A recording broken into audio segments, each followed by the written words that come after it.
રાજકોટ સહિત જિલ્લાના મંદિરમાં લૂંટ ચલાવનાર ગેંગને પકડવામાં પોલીસને સફળતા મળી। પોલીસે 3 શખ્સને ઝડપી કોટડા સાંકાણી, ગોંડલ તાલુકા, ટંકારા અને ચોટીલામાં બનેલી લૂંટનો ભેદ ઉકેલ્યો છે।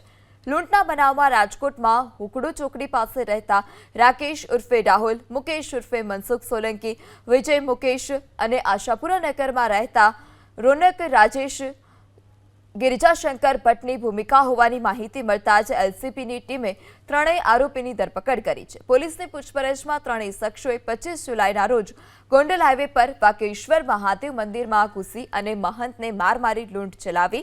30 જુલાઈના ટંકારા પાસે ખોડિયાર માતા મંદિરમાં ઘૂસી સાધ્વીને માર મારી અને લૂંટ ચલાવી। 2 ઓગસ્ટના કોટડા સાંગાણીના સોડિયા ખાતે તેઓએ મંદિરમાં ઘૂસી અને લૂંટ ચલાવી। गिरिजाशंकर भट्टની ભૂમિકા હોવાની માહિતી મળતા જ એલસીબીની ટીમે ત્રણેય આરોપીની ધરપકડ કરી છે। પોલીસની પૂછપરછમાં ત્રણેય શખ્સોએ 25 જુલાઈના રોજ ગોંડલ હાઈવે પર વાકેશ્વર મહાદેવ મંદિરમાં ઘૂસી અને મહંતને માર મારી લૂંટ ચલાવી। 30 જુલાઈના ટંકારા પાસે ખોડિયાર માતા મંદિરમાં ઘૂસી સાધ્વીને માર મારી અને લૂંટ ચલાવી। 2 ઓગસ્ટના કોટડા સાંગાણીના સોડિયા ખાતે તેઓએ મંદિરમાં ઘૂસી અને લૂંટ ચલાવી।